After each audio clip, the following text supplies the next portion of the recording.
Hello, kiddies. It's your old pal, the Crypt Keeper. And you're listening to Three Guys in a Flick. The good, the bad, and the gruesomely absurd.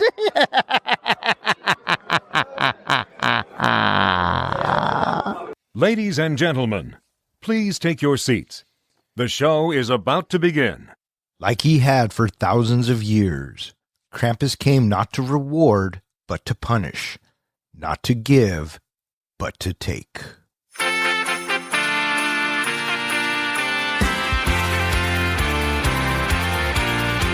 Three guys and a flick with Don, Ken and John. Dive this holiday movie while after the dawn. From the good to the bad to the wildly absurd. They give a fa-la-la-la-la from their voices are heard. Welcome back. You are listening to Three Guys in a Flick. This is where we review the good, the bad, and the absurd. Tonight's episode, Krampus. Beware spoilers. Coming to you from inside a snow globe, my name is Don. And to my right, we have the comic book guy, John. Where's the nog? I need to get Mary. And to my left, we have the professor, Ken. Hello, everybody. How are you guys doing tonight? We're doing pretty good. How about you? Oh, not too bad. I just can't figure out why, A, why are we in the snow globe, and B, how come we can't get out? I think it's because you've been naughty. Oh, this is on me? Who else? Ken and I are always nice. We're filled with the holiday spirit. Oh, you guys are fucking killing me. Tonight we are talking about Krampus. Krampus is our second film in our holiday series. We here at the Three Guys have this tradition, I guess you will, of reviewing holiday movies that aren't your typical holiday movies. Yeah, they combine a couple different things, whether it's action, horror, whatever. Yeah, but the spirit of Christmas is still in the film somewhere, and in my book, that counts as a Christmas movie. So here we are with Krampus. Released on December 4th, 2015, Krampus was directed by Michael Dougherty, written by Todd Casey, Michael Dougherty, and Zach Shields. And it stars Adam Scott, Toni Collette, David Koechner, Allison Tolman, Conchata Farrell, MJ Anthony, Stefina Lviv Owen, Krista Sadler, and a bunch of other Christmas blood-spattered novelties. How'd this movie do, Don? This movie was made for a mere $15 million and brought in $62 million. I was surprised by that second number. I didn't realize this movie did so much better than I thought it would have. Did you see it when it came out? I did not see it when it came out. I actually did see it once before, only because I had heard stories of it and just ran across it streaming. I'm going to go out on a limb and say you have never seen this. Not until I watched it for the pod. Hey, you and me both, buddy. You haven't seen this before either. No, I remember coming out and I remember thinking, oh, I want to see it because, well, it's my type of movie. And yeah, I never got around to seeing it. And so it's a first time for me as well. Michael Dougherty, the director of this, where have we heard him from? From Godzilla King of Monsters. And I think a movie we just recently reviewed, he also did Trick or Treat. Yeah, that's I knew that was coming. And I wasn't even here for that. So, yeah. He is directing these kind of niche type of movies, right? Because Trick or Treat was very much Halloween. And now here we are with Christmas. And it's a horror film. You could feel the Trick or Treat vibes in this movie. Oh, very much so. This guy has a penchant. A what? A penchant? Yeah, for these types of films, for sure. And they look the same. It also, he has a storyteller feel, like he's really trying to tell a story. Oh, based off of myth or whatever. Because he did the myth of Samhain, and now he's doing the myth of Krampus, and just kind of give that feel like he's telling a specific myth story. Oh, sure. Yeah, he might like those types of films. I don't know if that makes him a good storyteller, but yeah, storyteller nonetheless. How about that? Right. I didn't realize he had actually written the movies X2 and Superman Returns. Yeah, he and Bryan Singer were partners there for a while, and yeah, and those films weren't bad. Okay, X2 wasn't bad. It's still one of my favorite of the entire series. But Superman Returns, it's just a rehash of the 78 version. So This casting, what did you think of the casting? I thought the casting was great. I was surprised to see Toni Collette in this. Yeah. Yeah, me too. I don't know why. Maybe because I don't. Her being above this type of project is not the right way of saying that. But let's just say I was surprised to see Toni Collette, and I thought she did a great job. She did a great job, and it was actually interesting to see Adam Scott in this movie. He usually, as far as I can remember, plays dicks in movies, like just jerks, and he was actually playing the sensitive father in this movie. Yeah, we do know Adam Scott from like Step Brothers, where he does play an asshole and the other stuff, but he has a tender side, and if you've ever watched Parks and Rec, it just shines there. So I was more surprised that he was the lead. Adam Scott isn't really a lead all the time, and so I thought he did great. I thought he carried the film just fine. I bought him as that dude's dad. Mm-hmm. What do you think of Adam Scott? I don't know him from other places, and that he is part of Step Brothers. I had to sit there and scratch my head for a minute. Oh wait, oh yeah, okay, yeah. So I have pretty much a blank canvas for him. Toni Collette, I know her certainly because she enjoys a horror flick. She likes being in those. Yeah, and so seeing her in here, it's like, yeah, okay, I can get that. Sure. What did you guys think of MJ Anthony, the kid who plays Max? He was fun and funny that he is the kid from Chef. Oh my God, I was setting it up, but you beat me to it. That's right. I was scratching my head last night going, where the fuck do I know him from? Yeah, he's also in a Netflix series called Hysteria. I don't know if you ever watched it. It's kind of like a Halloween horror, Stranger Things type thing. That was really good. Bruce Campbell's in it. I'm shocked you haven't seen it. I've watched the first 2 or 3 episodes and then kind of lost interest. Oh, well, it gets better. But yeah, I was scratching my head. I'm like, oh, that's that little motherfucker from Chef. So for me, I thought he did a really good job near the end of the movie. I didn't care for him much in the beginning of the movie. Maybe the very, very beginning. I guess apparently he was flirting on set with all of the women to the point where the director just started referring to him as the little player. Yeah, well, I mean, come on. What are you going to do, right? David Kochner. I know him from Anchorman and a lot of different TV things, always kind of playing the same character. What did you think of his character in this movie? Howard, I think it was? Yeah, I thought that he started off as the same character that he always plays, but he has an arc. And it's subtle, and it's small, but it's there. And I thought he was great comic relief. He gave me such Randy Quaid vibes from the Vacation series. I agree. I felt like he gave Cousin Eddie vibes from Christmas Vacation, except there were no redeeming or fun values of his family. Of whose family? Of Howard's family. They all, you just wanted to hate them all. Yeah, I mean, if that's all you've ever known growing up, can the kids really be blamed? I'm just saying. What do you think of Kochner, Howard?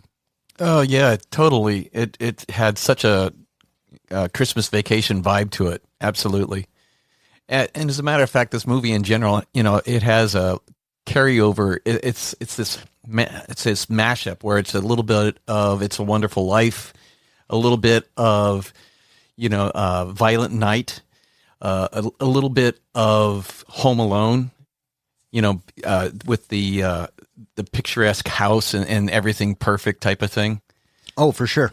Yeah. I got a lot of those other Christmas movie vibes in this, which I thought it was fine. Yeah, the mashup works. Yeah, absolutely. And the fact that it did feel like Christmas Vacation esque, I liked because, in general, I think that movie is fine. So one of the people that I thought in her scenes kind of stole the show was Christina Sadler. She was Omi.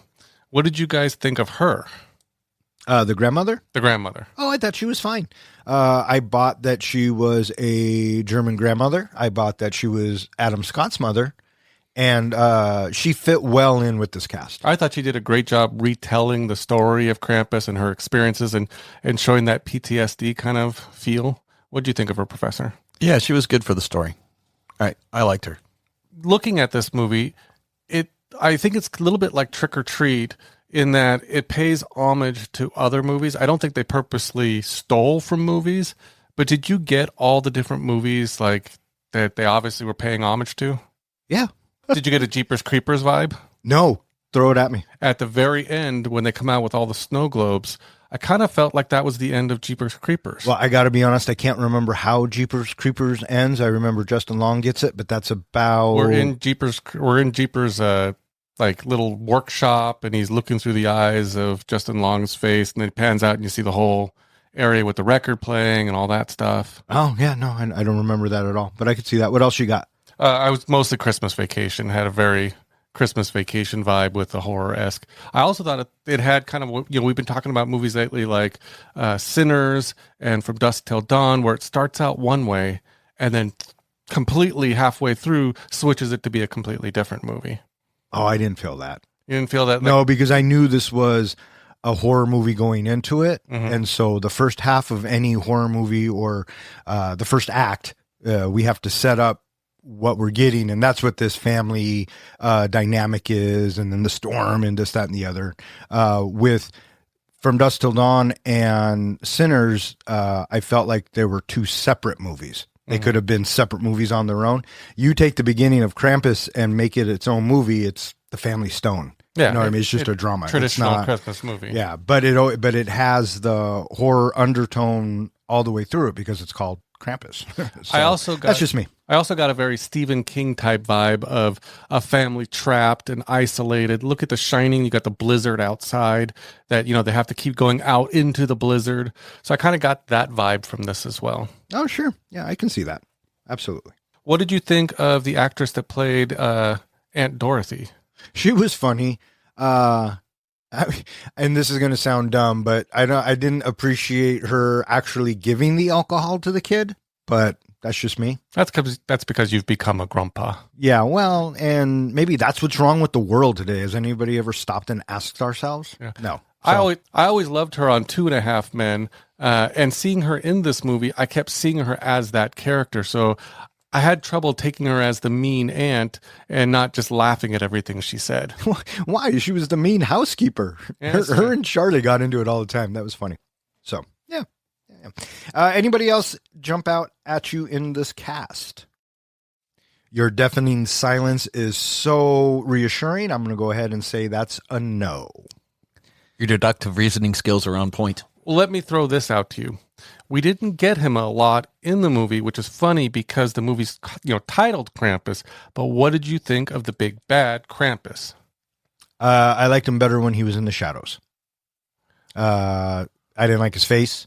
It just looked plastic and puppety to me. He's supposed to be wearing a mask. Okay, well, either way. We never really see his real face. We just see this mask that he's wearing. Oh, well, whatever. I liked him better in the shadows. I liked him when he was, running rooftop to rooftop, but I feel like if you're going to have a movie that's about this character, he should actually be in the movie more.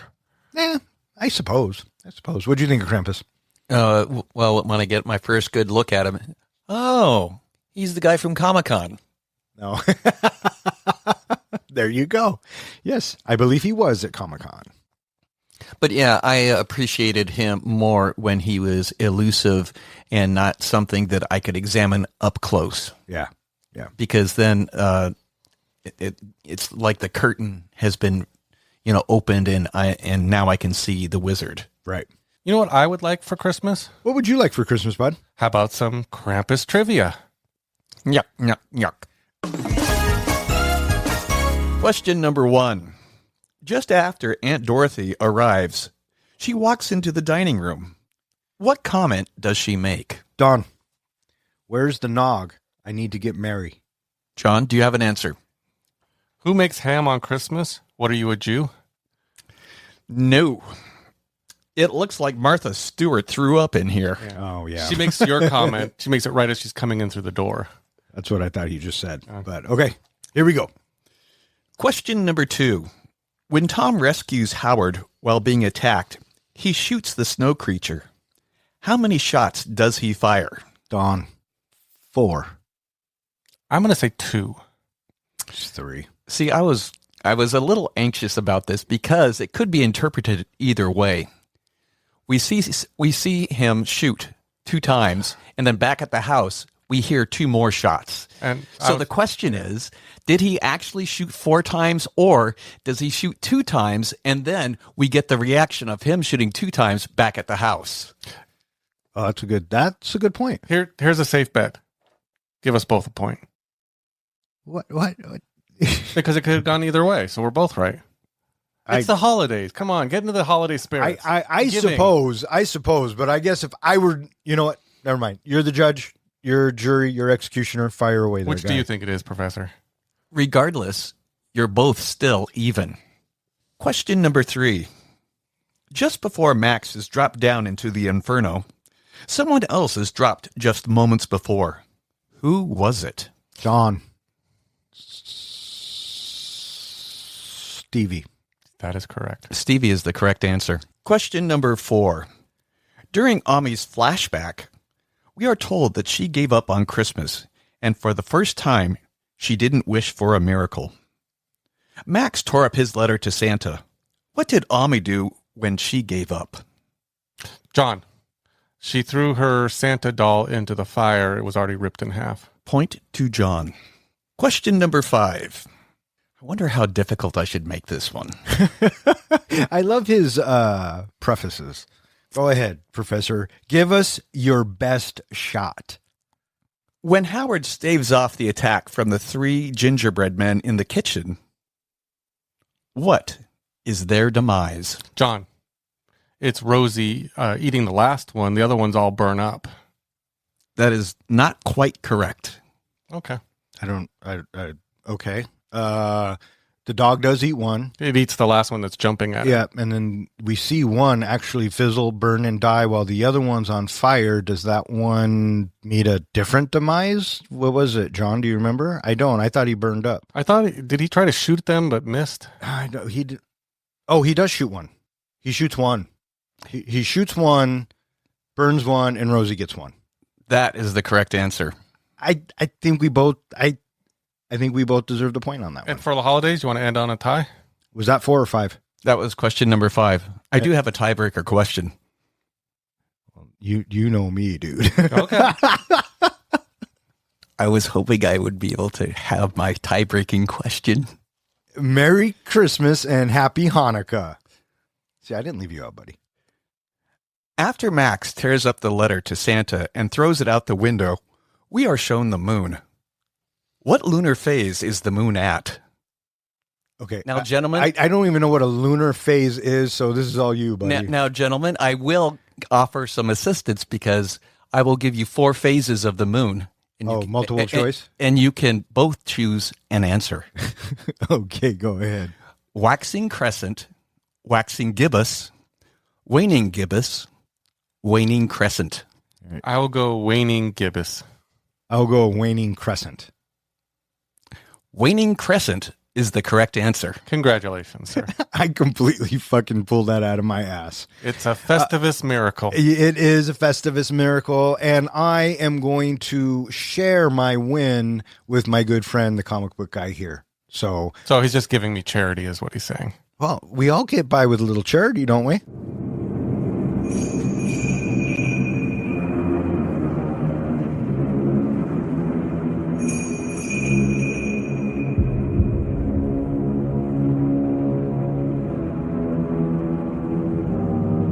3 days before Christmas, the Engel household, Tom, Sarah, teenage Beth, young Max, and beloved Omi try to brace for another tense holiday.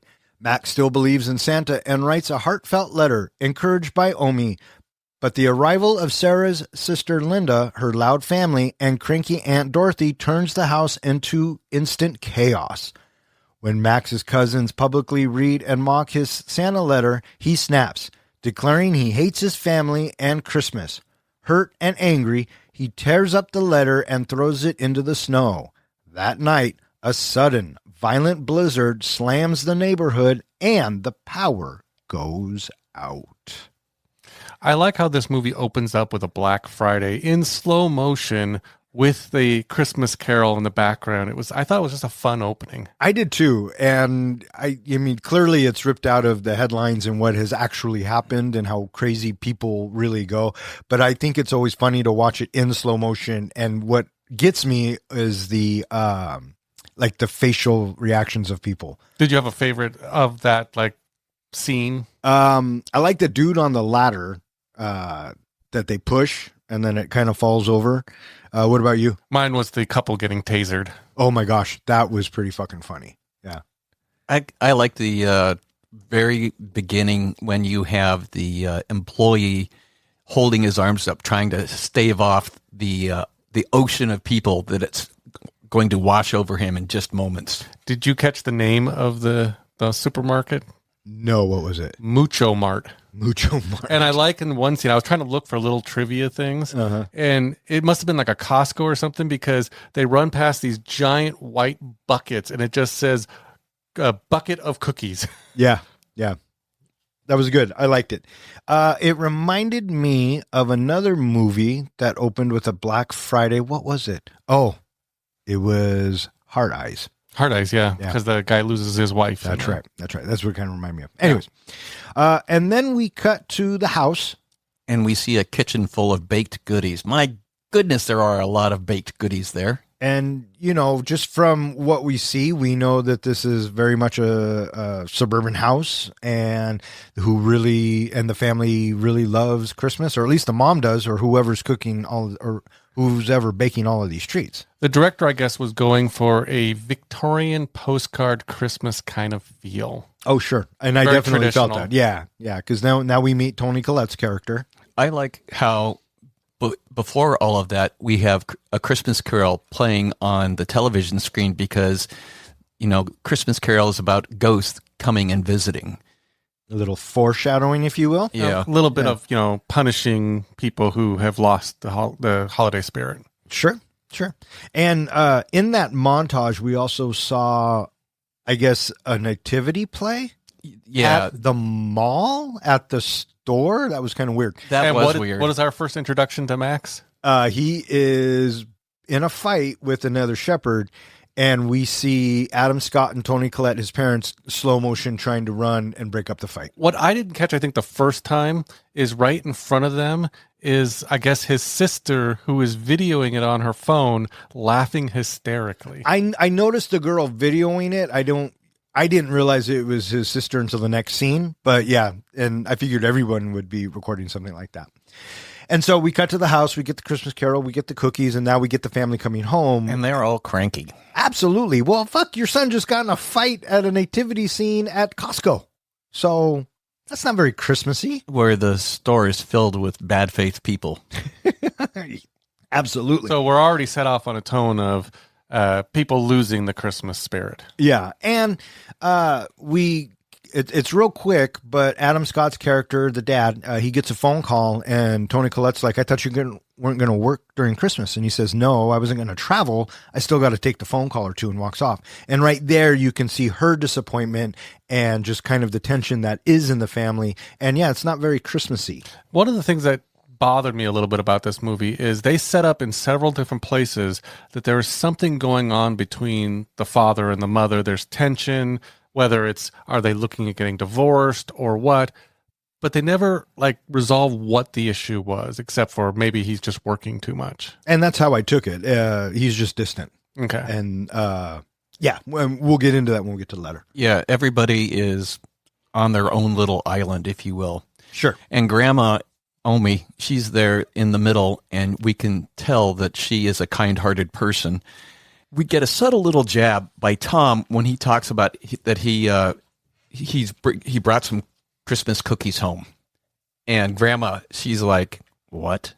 Oh, because he says they bought them. Yes. And Grandma had gone to all this work to... Yes. Yeah. Yeah, and so it's like, okay, he's a little bit of a thoughtless prick here. And yeah, just everybody's on their own little island, but we can tell that Grandma Omi, she's got a heart of gold still. And it's sure enough, once everybody leaves the room and it's just her and Max, she encourages him to do his letter to Santa still, even though he doesn't want to. Yeah, I was wondering when I first saw it why they kept referring to her as Omi, which I guess is German for grandma. Oh, I chalked it up. As soon as we heard the German, okay, that's got to be German for grandma. Yeah, that's what I thought too. And knowing that she is German, I think Krampus, and I think, oh, okay, she is the key. She is the link, or she's going to be involved definitely somehow. And I initially thought she was going to be involved in getting rid of Krampus. You know, kind of like a Nancy character. Yeah, I thought that she's going to have a central story arc. As soon as we hear her speaking German and Max immediately understands her and he speaks right back to her in English, okay, there's right here. This is the central scaffolding that is going to carry us through the movie. Correct. Basically what you guys are saying, same thing. You always need one character in a horror movie who's going to be our narrator of the creature's origin. And so that's what I saw her immediately. And I thought, she's going to know the origin. She's going to be the one that teaches everyone else. Yeah. Mm-hmm. Yeah. And then we get some house guests. It turns out that Sarah, Toni Collette, her sister and family are coming Cousin over. Eddie. Cousin Eddie. And when they get there, I mean, it's just absolute chaos, right? And very much Cousin Eddie vibes. We get the little kid who kind of looks like the kid in Trick or Treat. I don't know if it was him or not. He looks like the same kid. He also looks like the same guy from Bad Santa. I didn't think he looked like that kid, but if that's the same kid, then maybe he I don't slimmed think out. he is. Anyways, we get the kid who I guess we would say he's special. Quiet. No, I just looked at him and thought, you know what? You're a little shit. You know who he reminded me of is, I think his name was Augustus. Oh, yeah, from Willy Wonka, the one who sure. just eats everything and just wants the chocolate, because that's all this kid cared about is the food. Augustus Gloop. Yes, absolutely. Yeah, very So much that's the vibe I Augusta. got from him. Yeah, for sure. And then you also get the two teenage daughters, and we realize as soon as they spot the Santa letter in his back pocket, oh, they're gonna be little shits as well. that's going to come Stevie back and to Jordan. us. Yeah, and as they're all coming in, the sister looks at Toni Collette and go, "Oh yeah." And Aunt Dorothy. And that's when I got regular Vacation vibes with Aunt Edna. Yep. But yeah, here comes the aunt, and Toni Collette's like, oh, fuck. I like how they kind of also set up just the attitude of this other family in that, isn't there another one with you? And then remember they left the baby out in the freezing car? That's right. And the family, the family's on their way because the house rumbles because I guess Howard has a big old Hummer. And I like the over dramatization of it. It actually physically shaking the house. I thought that sets it up real nice. Like, we now know what kinds of people these are. One thing that this movie does that, again, another thing I'd say that is a little weird is usually when you have a horror movie, you know, or something like this, you have one kid who's kind of a bad kid who ends up redeeming at the end, and then you have a bunch of characters who have redeeming qualities that you feel bad for when they get taken, eaten, killed, whatever. When they introduced, Howard's family, you almost felt, at a certain point, you're cheering for when they get taken out. You're kind of in favor of Krampus taking them. That's what I thought they were initially here for, was for us to go, okay, you got your comeuppance. Yeah, it's just kind of like turned it around on us. I had no bad feelings when they were taken. They were the opposite of the other two, Max and Beth, right? And so during this whole ordeal, if you will, we have to have dinner. And at dinner, I love the line where Howard is kind of teasing Tom, and all of a sudden, the wife says, no gun talk at the table. I just thought that was funny because, who talks guns at a table? And apparently it's a chronic problem for her to say that. Right. And this is where we also get the two little shits who steal the letter. Yeah, and this whole dinner scene, it just devolves into overall unhappiness. And Aunt Dorothy, she just rips Toni Collette's character. What's her name? Sarah. And Aunt Dorothy, she just rips into Sarah.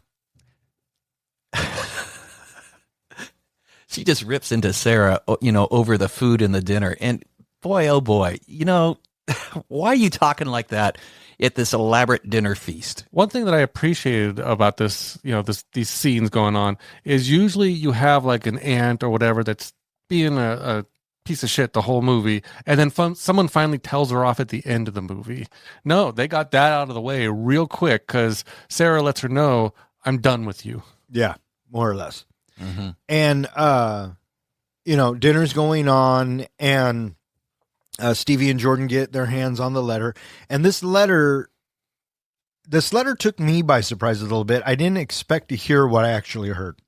It was wonderful. It was so Christmas and heartfelt. It really was. And he just wants mom and dad to be happy again. He wants to be Christmas like it used to be. And I like the expression when the two little shits are reading it, when it gets to the bit about them and their family. Yeah. I mean, he took the time to say, help this family out as well. But did you see, or do you remember exactly what he said about the two girls? Yes. That they would be girls? He said that he felt bad that their father wished for boys. Oh, right. Yeah. And then That's when they got pissed. yeah, and they were like, all right, fuck this kid, right? And they're going to make fun of him. And then What'd a you think scene erupts, What'd you think of their nickname for him? which was Maxi Pad. Oh, jeez. I feel like that's in another movie as well. I can't remember which one, though. So I paused the movie because there's a little bit more to the letter, and it was equally heartfelt. And it was for Aunt Dorothy.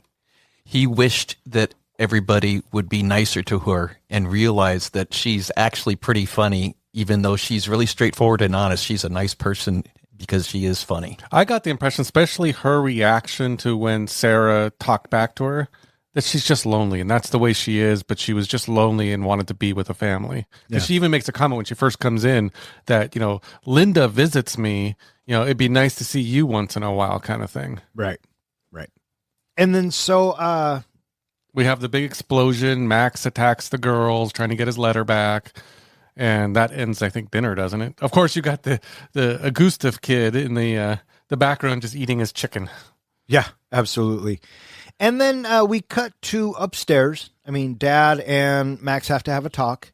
And Dad is kind of explaining to him, it's okay to feel like this, but Christmas is supposed to be this and that. And it's family. yeah. And this is you don't get to choose your family. These are the people that we get. And Max is kind of like, well, that kind of sucks. And I like how Tom goes, well, you're not wrong. And, this was a good scene for me because this shows that Dad actually is a good guy. And he's not just some,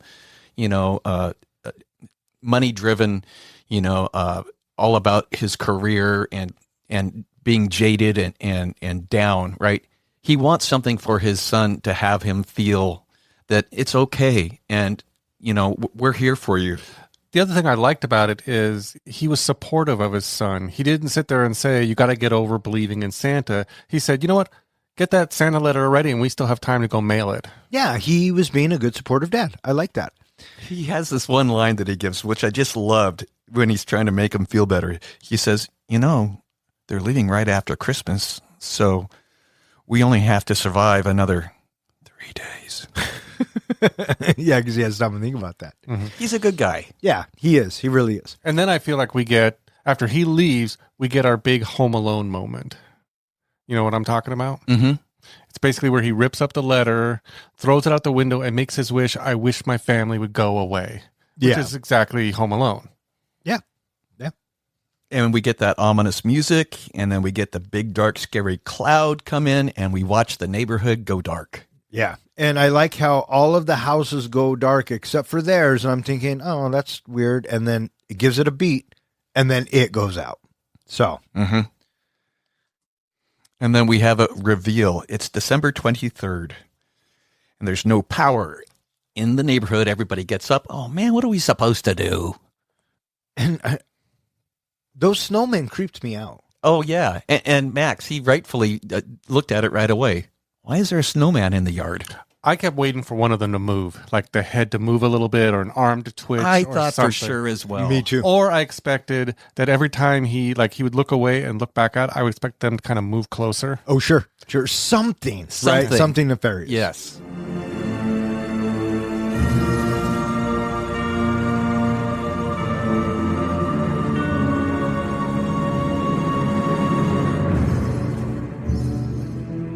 The next morning, Beth heads out to check on her boyfriend but encounters a massive horned creature stalking the snow-covered streets. She disappears. Tom and Howard go searching and discover the neighborhood destroyed by something inhuman. Barely escaping an attack themselves, they return home and board up the house. Night falls. Mischievous gingerbread men lure Howie Jr. to the chimney and drag him away. As panic rises, Omi finally reveals the truth. The storm is the work of Krampus, an ancient spirit who punishes those who lose their Christmas spirit.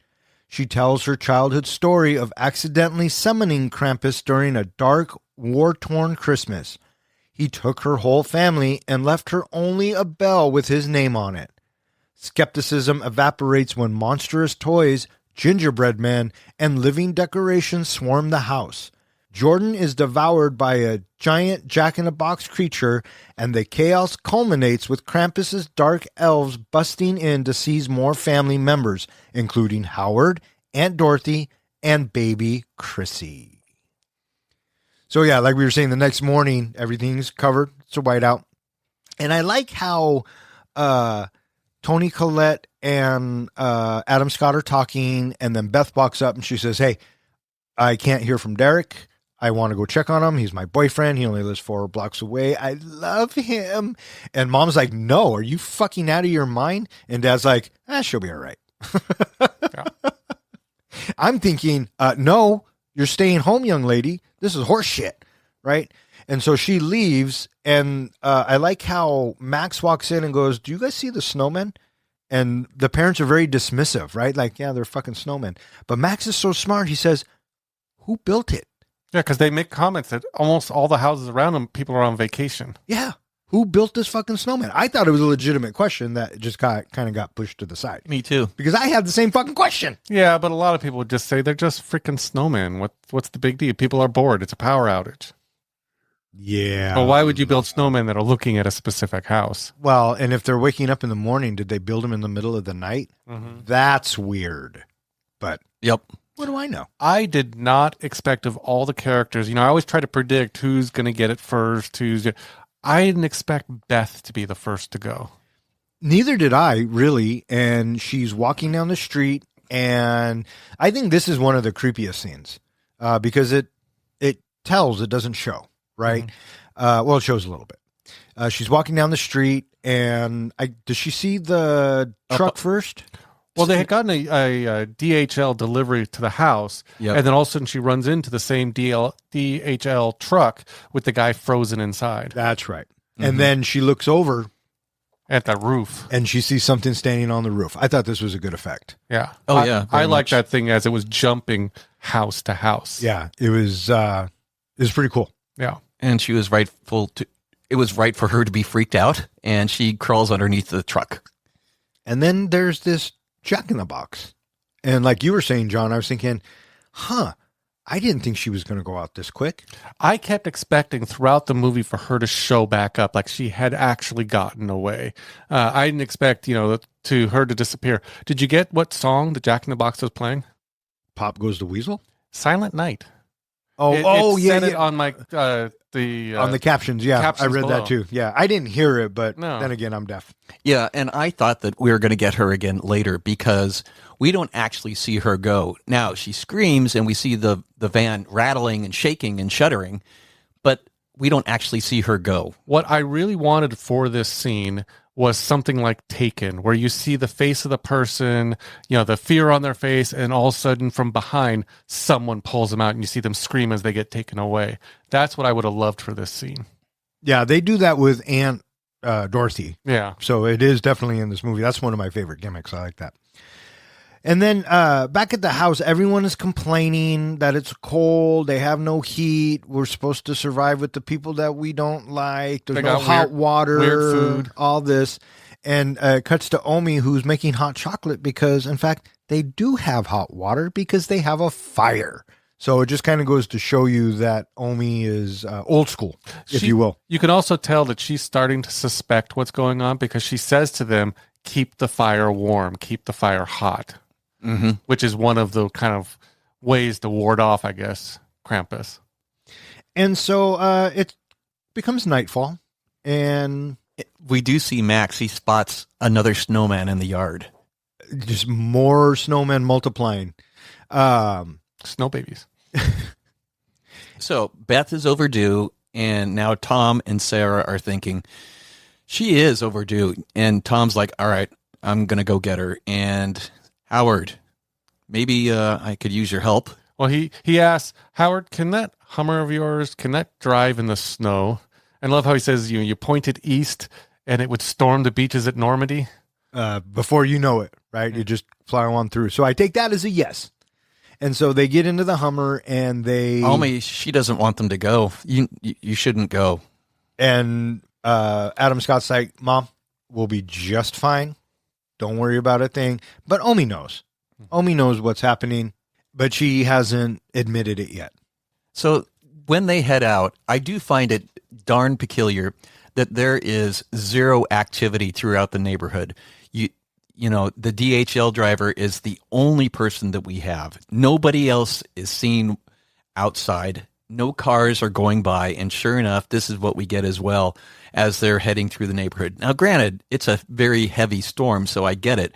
But with every house being dark that they go by, it's like, what's up with this? I was, especially the second viewing, I was trying to debate two different theories, which is one, did Krampus come in and, first of all, most of the houses were gone because people on vacation, but did they come in and get all these other families already?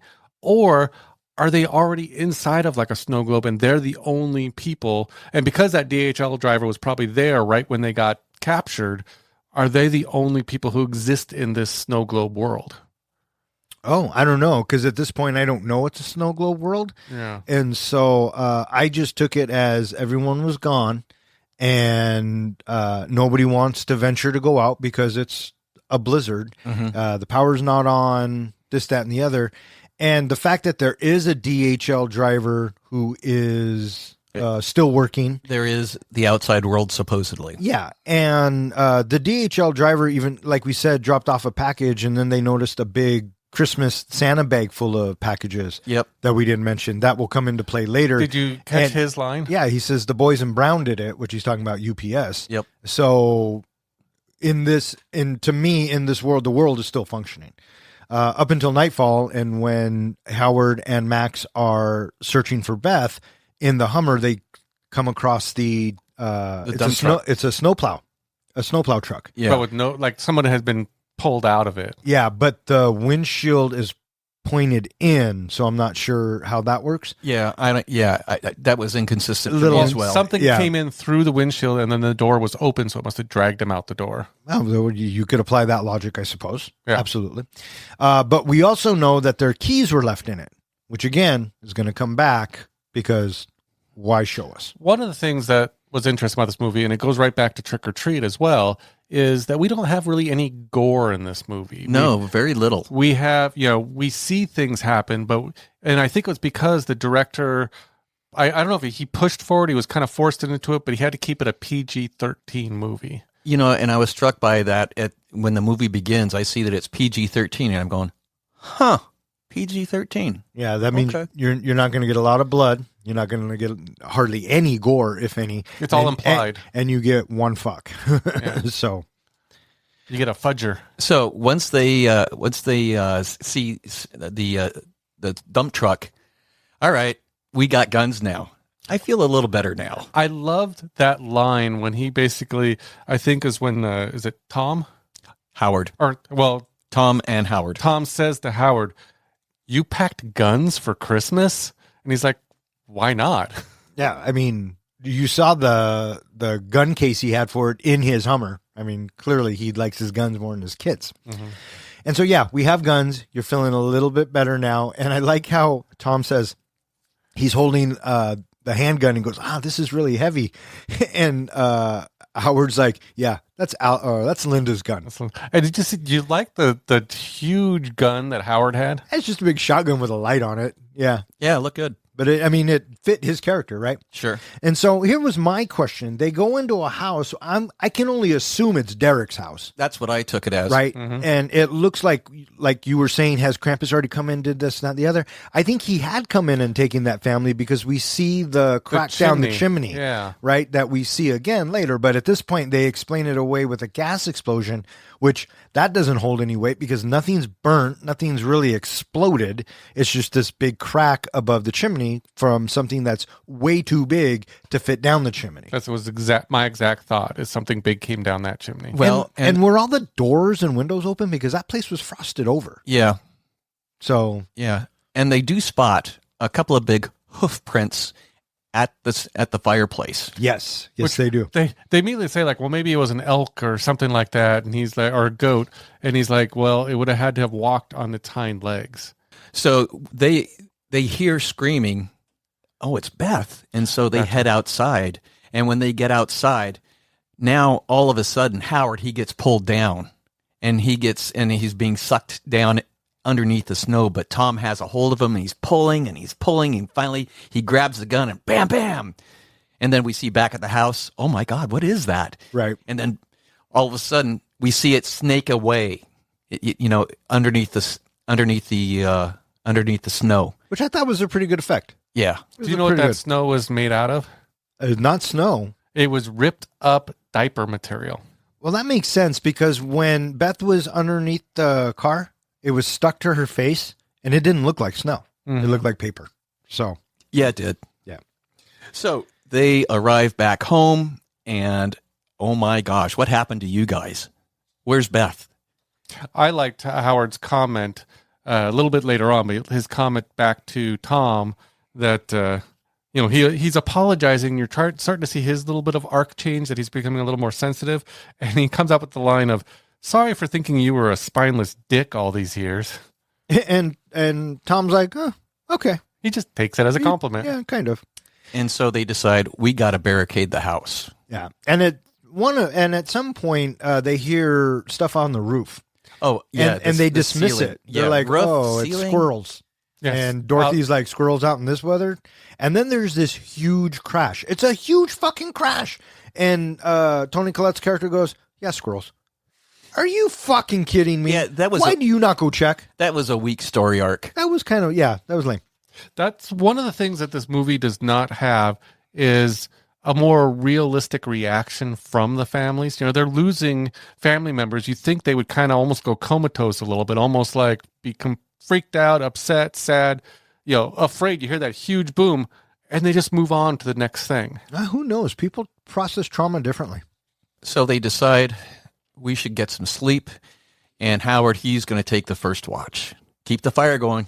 Did you have, at this point, any faith in Howard of him staying awake? No. No, how many movies / horror movies have we done where they say you got to stay awake? And how many times do they not stay awake?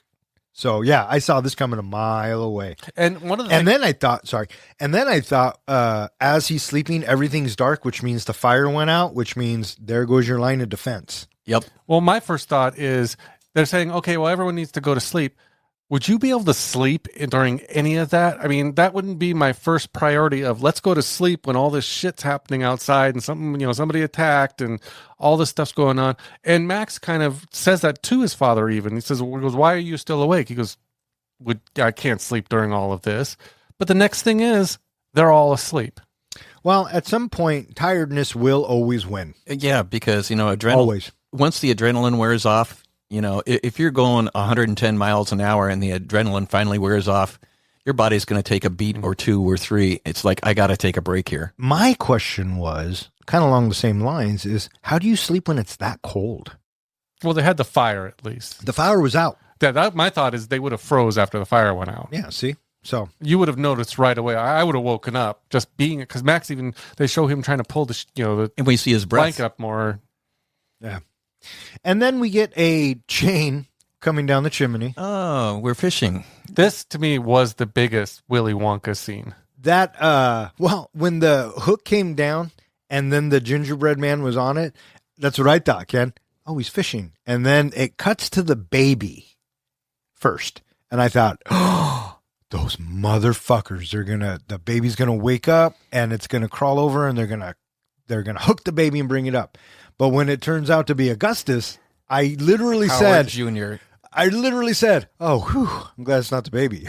Yeah, but you knew he was going to get taken. Easily, yeah, absolutely. It's of course it is. All I kept thinking is if this was a rated R movie, it wouldn't just have wrapped around him. I thought he was going to get hooked on that chain. Yeah, no, not in a PG-13 movie. No, but did you like when he took the bite of the gingerbread and it reacted? I think that there was all pretty much practical effects in this movie except for the gingerbread man. I think they were almost pretty much the only CGI in this movie. Yeah, it reminded me of Shrek. Mm-hmm. But, yeah, me too. So there was that. Do you know who was one of the voices of the gingerbread man? Seth Green. Seth Green was one of the voices. Yeah. And so Augustus starts to get taken up the chimney. People wake up. And everyone's like, what the fuck? And Sarah, she grabs and she's starting to go up the chimney. And she's holding on for dear life, right? Yep. And whilst in the chimney, she looks up and she sees the gingerbread man move. And that freaks her out. Yep. But to no avail. We get one of the logs tumble out over to the tree. Poof, up goes the tree. Shocking. Christmas Vacation. Mm-hmm. And they finally pull Sarah out, but Howie Jr. is gone. And now everybody's like, what the fuck is going on? And this is where Omi, she steps forward to let us know what this is. Well, there was also another little key point in Howard's arc in that he could have sat there and blamed anyone. He immediately took the blame. He basically said, this is my fault. I fell asleep. Yeah. He took it on the chin. Yeah, he did. And it was his fault. And so, I mean, had the fire been burning, that chain wouldn't have come down because Krampus would have known that's fire. So, yes, we get the backstory of Krampus. And I had to blink. I thought, did my channel turn? Am I watching a Tim Burton movie? As I say, what did you guys think of the Tim Burton style of the backstory? I thought it was Tim Burton. Yeah. Yeah, it was cool. But it was an interesting way to tell this long story or give the backstory of Krampus because, you can move along in something like this. I almost felt like it was a nice way of telling it because she was retelling it from a child's viewpoint when she was just a very little girl. So it almost makes sense to tell it in a style that's kind of childlike. Sure, I get that. Yeah. And I mean, the crux of it is that people suck and Krampus doesn't like that. And if you lose holiday spirit or the Christmas spirit, Krampus will come for you. In that end of that scene, Krampus gives her a bell. Do you know what it actually says in German on the bell? Krampus. It says, "Greetings from Krampus." And Krampus leaves her alive, right? Because he needs a witness. Yeah, he needs a witness. We cut back to real time, and I think someone says, do we know what that means? And Aunt Dorothy is like, Dorothy. Yeah, we're fucked. Which, yeah, they are. Howard decides he's got to head out to find Howie Jr. And when he opens up the door and there's a fuck ton of snowmen in the front yard, I thought for sure that a couple of them were going to start moving, but they didn't. Mm-hmm. So I originally thought that was going to be Krampus's army, is these snowmen. I thought the one, as soon as you opened the door, there was a short little pudgy one. And I thought, yes, the same. We thought it was Howie Jr., right? Yes. But it never comes to fruition. Did you notice it had like a realistic face? Yeah, it was kind of detailed. So I thought that was Howie Jr. Mm-hmm. But they never tell us. They never pay that off. We have Max, and he says, Dad, what do we do now? And Dad says, we keep the fire hot. And so with that, we get a reveal. Now it's December 24th. Next day. And Linda and Sarah are up in the attic, and Linda is looking at all the burnt presents. She wants to rewrap them for the kids. And we see that these presents, there's also a reveal that these presents are not what they should be because they're sort of shuddering and rattling a little bit. Yeah, we get the presents that the family brought, and then we get the presents from that Santa bag at the door. Yep. And yeah, they're kind of wiggling, and I thought gremlins right off the fucking bat. Yeah, exactly. It had a very Gremlins feel. Yeah. And so we also get Tom and Sarah where they start concocting a plan. Maybe we should make our way over to the truck. There were keys in it, and we could get over to the mall.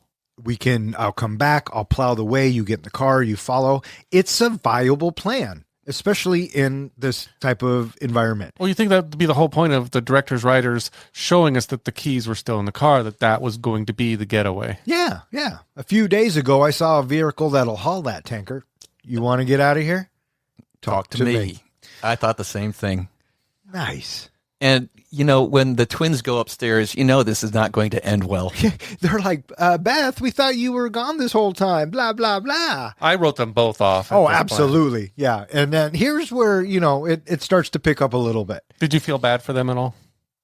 I mean, no, not really, because I wasn't really invested in them. I get that they were assholes, but they were assholes because of their products of their environment, right? So, I mean, how much blame can you really throw on a kid? But if they made me care about them or made me dislike them on a personal level, then I would have either cheered or been, but here it's like it's an inevitability. I knew they were going to get it. I was just waiting for them to get it. That was what I was mentioning earlier that I thought was a little bit of a shortcoming with this movie is you didn't really care much about the characters. And I wish they would have let us invest a little bit more into the characters. And I agree and yet disagree a little bit with you because I really did like Adam Scott, Toni Collette, and Max's characters. I felt for those three. Not Beth? No, not really. She's in it for 2 seconds. Yeah. But the family was just kind of generic to me. It was like they ripped off, and we'll say this whole night, they ripped off Cousin Eddie instead of coming up with something on their own, maybe? I don't know. So the girls, they scream. Yep, there's their demise. And so now our forces become divided because we have Linda and Sarah and Tom rush upstairs, but we get Howard. He investigates the kitchen, and you realize as soon as people start splitting up, it's not going to go well. It never goes well. Because what are you not supposed to do in a horror movie? Sleep with somebody? Split up. Well, you're both right, but I was going with the split up. Okay. And so, up to the attic we go. And sure enough, this is going to go poorly. Well, do they see that Jack-in-the-Box worm-like thing with a jester's face? And then you see the boots going down its throat. I'm thinking, did I just see that right? Did he just eat that whole entire body? And you got to think that's one of the girls. Yeah, the bigger one. And not to be mean, but she was the bigger one. I thought it was the second one, and I thought when Linda grabbed the axe and came down with the axe, I thought she was going to cut it in half and one of the kids was going to crawl out. That's what I was expecting. Yeah, me too. And I'm thinking, better be careful with that axe because it is a horror movie. It would be terrible if you were to whack into your child. Not the right rating for this movie in order for that to happen. But and then other shit starts to go wrong, right? And then the angel thing, like the tree ornament thing. Yeah, it was like an owl that had a baby. Yeah, and then the bear, and I like how Tom's a bear, and then Tom gets attacked by a transformer, or something. Yeah, is he getting stabbed in the back? I think it was coming down and jabbing in the back, and all I kept thinking was the wrestling move: just fall on your back, smash thing. Well, yeah, but if he's stabbing you, if you go back, it would even go deeper, right? Yeah, sure. But I guess it wasn't stabbing him because there was no blood, and he gets up like nothing was wrong. So when Sarah is being attacked and she's lying on her back and she's trying to keep the thing away, and the thing has the tongue coming out. Little snake-like tongue. Yeah, and Toni Collette, man, how many times has she done this exact move, where she's laying on her back screaming her head off? Yeah, probably. Yeah. She that's why she looks so natural at it. How about that? And is it Aunt Dorothy that does the icicle into the bear's eye?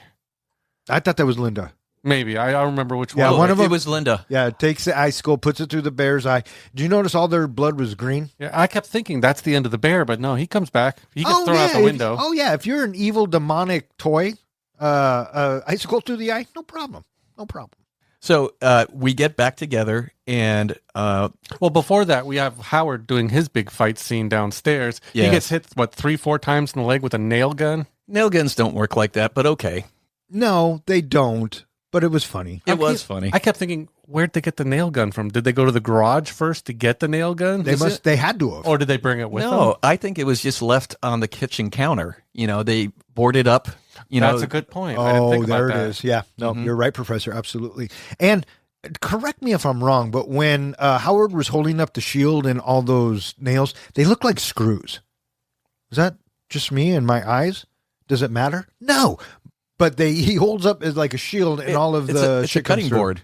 Yeah, I kept thinking the fact that they went through that cutting board so far that the original ones that hit his leg wouldn't they have gone a lot deeper than they did? Oh, maybe. Or did they hit bone or something? Maybe. I don't know. And I was thinking, wow, that's a really powerful fucking nail gun to get it from that far, from that distance, and through that cutting board that deep. Yeah. I liked earlier how Howard had scolded his dog for being a useless turd, but in the end, the dog is what saved him from the last gingerbread man. Yeah, so this attack that happens with the gingerbread man and the nail gun, this is where I'm thinking this is sort of a little fantastical, and it has a little bit of the goofiness that I get a vibe all the way through Home Alone, right? It's serious, but it's not that serious. Yeah, for sure. I was getting, like you were saying earlier, gremlin vibes. Oh, yeah. That these were the mischievous gremlins coming at him. And I was I agree, and I was a little shocked that he had so many helpers. Right? He had his evil elves. He had all the toys. And I'm talking about Krampus.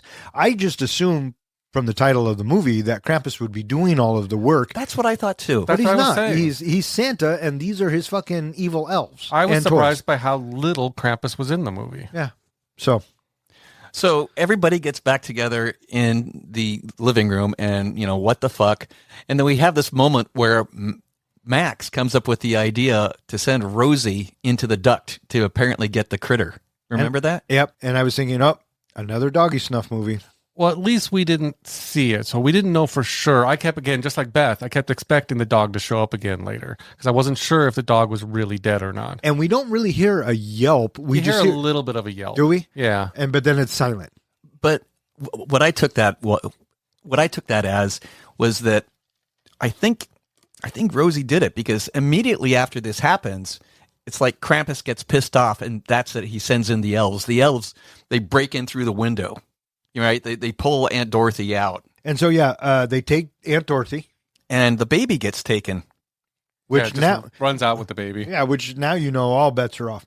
And Howard, he jumps on the Jack in the Box snake thing, and he's taken out. And when people are taken away, it's like, okay, they're more or less removed, and we don't see their fate. We just see them go away. Right.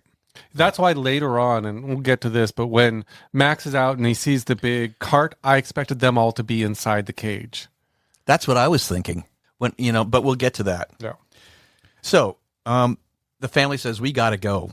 We've got to go. And Omi, she's going to stay behind.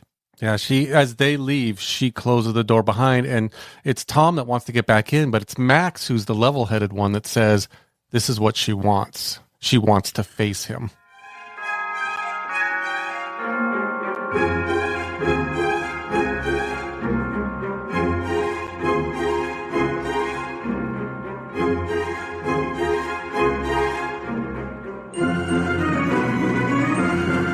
With the house overrun, Tom leads the remaining survivors towards an abandoned snowplow in hopes of escaping.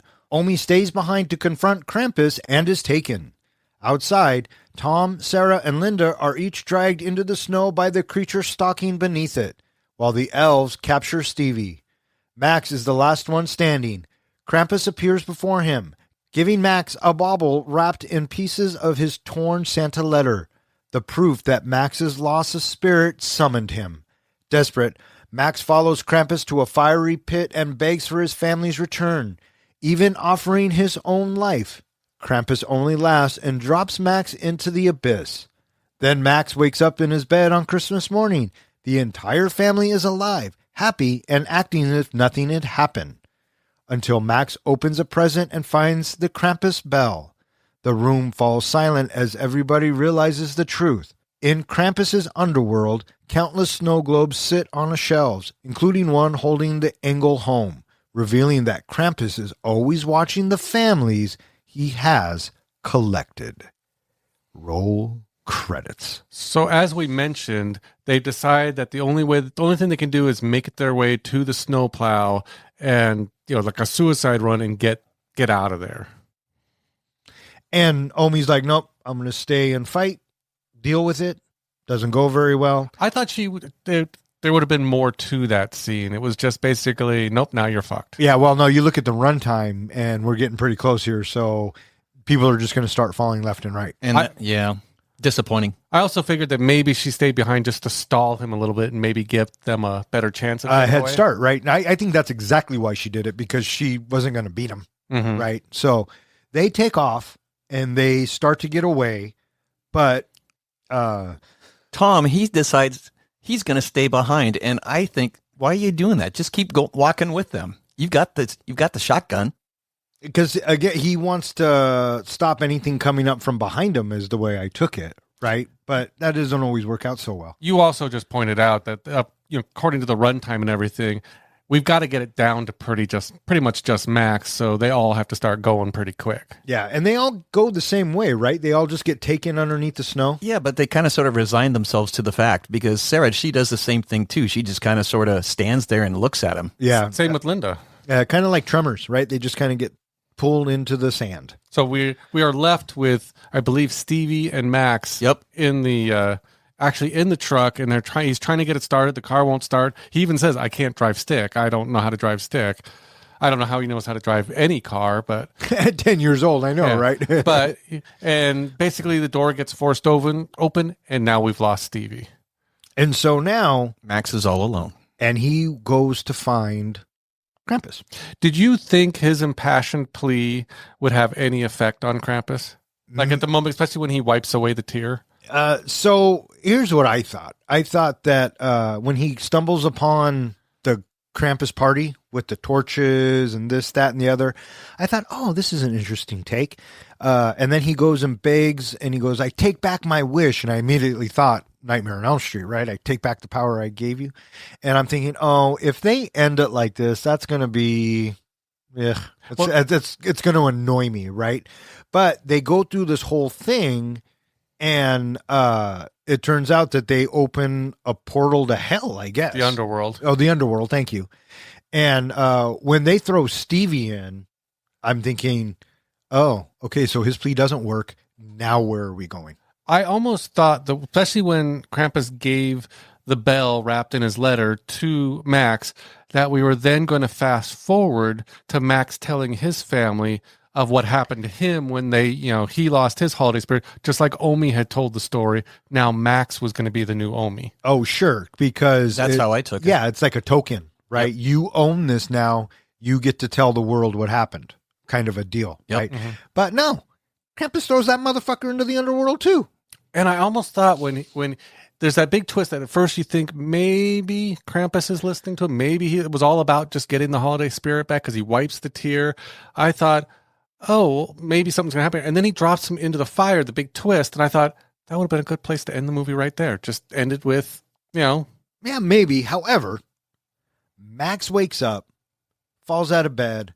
I literally go, fuck you, movie. This better not be a fucking dream. And then I thought, It's a Wonderful Life. And then I thought, Scrooge. I thought all of the movie or all the Christmas tales that show you what could have been, but this is what it really is, right? And so I'm kind of pissed at this moment. And they go downstairs and they have Christmas, and you notice all of the attitudes have changed. Everyone seems to be happy. well, did you notice that really, if you go back to his letter, this was his wish being granted? It was the Christmas that they used to have that he always wanted. His mother and father seemed much happier. All the kids were kind of being nice. It was his wish granted. Oh, sure. Oh, sure. And then it comes to Max opening. You knew what it was going to be. I did, and this is where I kind of got an appreciation for the movie. He opens the package, it's the bell, and everybody stops. Everybody looks like they remember what just fucking happened, and I thought, oh, cool. It's not a dream. Now what's going to happen? The camera pulls out. We see the house, we see the snow, and now we see that he's in a snow globe with all of these other houses, and I thought, oh, he really did go to the underworld. Krampus really won. This is how you end a fucking movie. Now, is that your interpretation, that they're trapped in the snow globe? Yes. Was that your interpretation? My interpretation was that he gave he gave Max what he wanted, and this bell is going to be a harbinger of things that could happen, because Omi had that opportunity and now it's passed on to Max, and so he will be watching. That's the two interpretations that this movie is supposed to give you. One, they're trapped in the underworld. Two, Krampus gave them a second chance and uses the globes to watch them to see if they violate their second chance. Oh, kind of like the Eye of Palantheon. Yeah. Oh, I see. I never thought about it that way, but that way might be. Yeah, no, that I like them being trapped in the underworld, but that's just because I'm a glass half empty kind of guy. But now that you say looking and watching them to see if they keep the Christmas spirit alive, I think that makes more sense, actually. So yeah. What did the internet say it was? That's the two theories that are. But somebody has to have an answer. No, nobody has an answer, and the director purposely wants you to have your own answer. He didn't want to reveal that. And I will say, the director-writer did play a role in the comic book series that kind of came from. They released, I think, a comic or a series or something, and in the series, it was Ken's. It was that he uses the snow globes to watch the families. Yeah, I like that better now, actually, because it's a little creepy. Yeah, and the part that makes it extra creepy was that everybody thought that they had a bad dream, but then when everybody, comes together on, oh my God, everybody, okay. That just made it go up a level in my book. I like that. I wish I would have thought about that last night when I was watching it. And that was Krampus. All right, what do you guys think? You guys ready to rate this flick? I'm ready to rate this flick. How about you, John? Are you ready to rate this flick? I'm already on the naughty list, so one more bad review couldn't hurt, right? Hey, Professor, how do we do our ratings? We do our ratings on a scale of 1 to 5 fucks. 5 fucks is a movie that we think is cinematic gold. A 1 fuck movie is where you get done watching it and you're thinking, I'm never watching that again. And what's a 0? A 0 fuck movie is you get done watching it, you turn to your buddy, and you're like, oh, for shit's sake, what the hell? Why would you make me watch? I want 1 hour and 39 minutes of my life back. Or in other words, we just don't give a fuck. Now, I'm the one with the most Christmas spirit here, so should I go first? I will allow that. You will allow that? Allow it. Allow it. But before I do, Don, would you like to guess my rating? I think this is a solid 3.5 fuck movie in your book. That's your final answer? I think so, yeah. Okay. Krampus kicks off with a slow-motion Christmas shopping riot to a classic holiday tune that I absolutely loved. It's another one of those movies that starts like a dysfunctional family comedy similar to Home Alone, but then takes a supernatural left into darkness. The writers did a great job giving us a family we love to hate, and the creatures are creepy as fuck, with just the right amount of humor. Krampus himself looks fantastic, but isn't in the movie nearly enough, especially for a movie titled Krampus. Max's actor is hit or miss for me. Though he shines at the end and a little bit in the beginning, I didn't really care for much. I never got really invested enough into his character throughout the movie. Overall, it's a fun holiday watch if you're looking for something with a little bit of a horror edge, minus any graphic gore, much like Trick or Treat. It's for those reasons I'm giving Krampus 3.25 fucks out of 5. Damn. Missed it by that much. You or me, guy? I'll go. Fire away. Krampus is a Christmas movie that I had no desire to see. And for us to watch it for the pod, all right, I guess I'm going to see this movie after all. I do remember seeing it as I scroll through movies and such. It's like, I think I know what that's all about there. And in general, it starts off in a way that I really didn't expect it to be, which was it sells itself pretty much as a Christmas movie where you're dealing with, the Christmas blues, if you will. People are rushed, people are down, people are strained, they're pulled in directions that they don't want to be pulled. And the whole mood just, weighs down on you of having the Christmas spirit forcing you to endure the holiday. And having our characters that we see in the first act of the movie, it's like, okay, this tees it up just fine. And so once we have these obnoxious guests with us, I'm not going to feel bad when they start leaving the story arc because they more or less have it coming to them. But before that happens, we start to see a softening, if you will, and there's more that we are willing to give ourselves over to Howard's family, as well as Tom and Sarah, because they started jaded and cold, but they're warming, and so there's a heartening that happens as I'm watching the movie, as the horror kicks in, and we see the little snippets of Krampus. Max looking through the boards and through the binoculars. It's like, what is that? And then he comes back and it's gone. It's like, oh, okay, here we go. And so once we start to have these things happen, sure enough, it's a little on the comical side, and it's not necessarily something that I'm taking that serious. And so I feel like, all right, this is more or less going to be kind of sort of a fun ride, especially once we get to the gingerbread men with the nail gun, and we have Rosie eating the last one. So it's like, okay, I'm not going to go ahead and be that gritchy about this movie because it's got kind of a fun element to it. And having everybody go away, and the next morning it's Christmas. Sure enough, okay, this is what could have happened, but it didn't. And then I knew that his gift, Max's gift, is going to be that bell. But to have all of the family come together is just like, wait a second, that wasn't a dream. To have the reveal at the end, and Krampus is going to be watching to make sure we keep our Christmas spirit. It's like, okay, all right, I can live with this. And with that, I'm giving Krampus 3 fucks. 3 fucks from the professor. I enjoyed this movie. It was better than I thought it was going to be. I thought it was nicely put together. I thought that the fact that there was no gore and a lot of blood and still kind of made it creepy was a step in the right direction. I liked the cast. I really liked the kid who played Max. He sold it for me.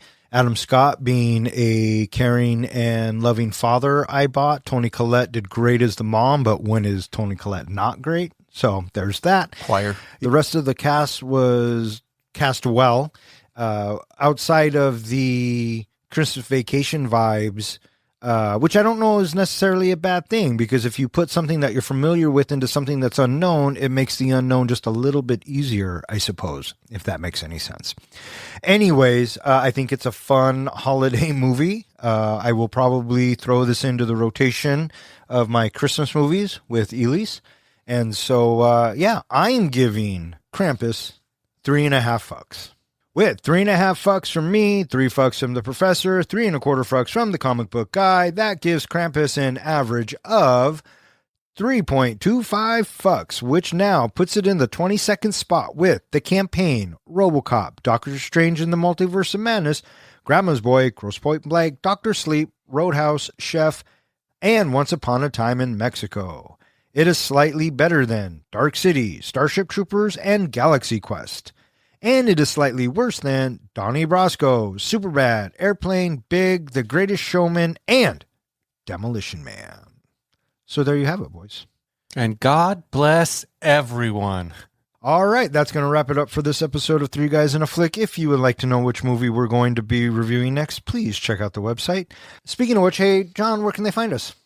They can find us at our website, 3guysinaflick.com, where we go ahead and post all of our podcasts there, our show notes, and there's a web form on there that you could submit a movie that you would like us to review. You can also find us at all of social media, where on Tuesdays, I've been posting what movie we're going to be releasing on that following Thursday. You can also find us at any place that hosts podcasts like Spotify, Apple Podcasts, anything like that, where you can go ahead and listen to us. You can go ahead and leave us a review. In fact, for this holiday season, why don't you just go ahead and give us a gift of a 5-star? We would love that. We'd also love if you subscribe to the podcast. And if you want, in the comments, you could put a movie you'd like us to review. And speaking of comments, this week we have one from a listener named Ty, who says, "Great show. I enjoyed the breakdown and reviews of the movies. The only suggestion I would like to make is that once you do a franchise, you must review at least the first 3 movies. Die Hard 3 review would be fun. Thank you for all that you do." Does that mean Die Hard 3 is going in the helmet? Yes, Die Hard 3 is going into the helmet, and he also submitted Star Trek, the 2009 version, into the helmet. So thanks, Ty, for the comment, and consider those 2 actually in the Bronco helmet. Normally, this is where I would thank whomever it was who suggested the movie that we just reviewed. And in this instance, I did. So you both can thank me. How about that? Thank you, Don. Yeah, you're welcome. You're welcome. You're welcome. I also want to thank anyone who listens and who has requested a movie. If you keep listening, we'll keep recording. For Three Guys in a Flick, I'm Don. I'm John. And I'm Ken. Happy holidays, and thanks for listening.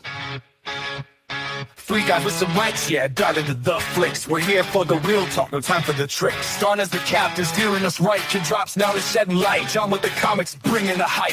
From the good, the bad, to the absurd, we break it down, make sure you heard. Passion for the screen, we ride or die about movies. You know we always give a fuck, no lie. All right. We're just waiting on you, sweetheart. Yeah, give me 1 sec. Trying to find something. Something that's going to make this show $5 cinematic gold. Either one. It's not a special episode. It's a... Our holiday episodes are special episodes. Well, every episode is special. Well, that's debatable. And a bunch of other Christmas blood spatter. You son of a bitch. Should be blood spattered. I thought the whole family gave that kind of Uncle Eddie type vibes. Cousin Eddie. I felt like it. I felt like it got. Ugh. I always loved her on 3.5 Men. I thought she did a great job there. Here, she did a pretty good job, but seeing her on 3.5 Men, I wanted to laugh at everything she said. 2.5 Men. Because that's who he said. You are who you are. You should just stop talking. I'm going to, because I figure if I don't put the quarter in, I can't hear the song. Omi stays behind to confront Campus. All right, what do you got? I have 3. Professor, what do you got? Graham's pussy. Ah, that's not bad. If you're into grandma kink. Okay, fucking hit us with what you got. Cram my puss up. Interesting. Go on. You want me to do another one? Yeah. I have crammed pussy. Crammed pussy. Yep. And one more? Yeah. Cram pee on us.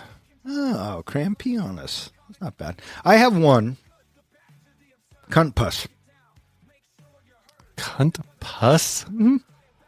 That, I think I would actually avoid that one. I don't want to see anything with puss in the title.